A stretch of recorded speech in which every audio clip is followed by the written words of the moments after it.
Mayın 27-sində Bakı Dövlət Universitetində Dövlət Məşğulluq Agentliyi və Bakı Dövlət Universitetinin Tələbə Həmkarlar İttifaqı Komitəsinin birgə təşkilatçılığı ilə Karyera Festivalının açılış mərasimi keçirilib.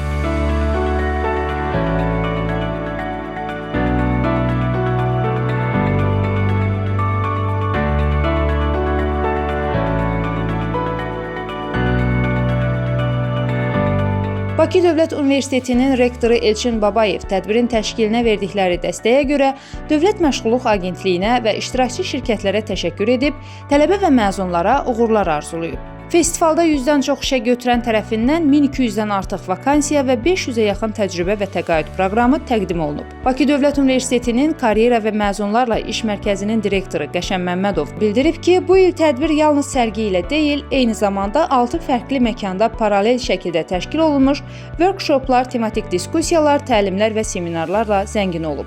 Bu format tələbələrə canlı qarşılıqlı ünsiyyət imkanı yaradaraq onların suallarına birbaşa cavab tapmasına şərait yaradıb.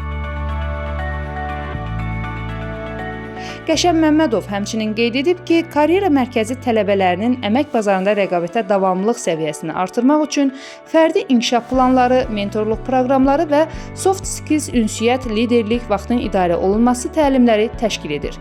Startup ideyası olan tələbələrə isə innovasiyaya əsaslanan dəstək təqdim olunur. Sonda o, Bakı Dövlət Universitetinin rəhbərliyinə, təşkilatçılara və Karyera mərkəzinin əməkdaşlarına təşəkkür edərək məzunlara uğurlu və peşəkar gələcək arzulayıb.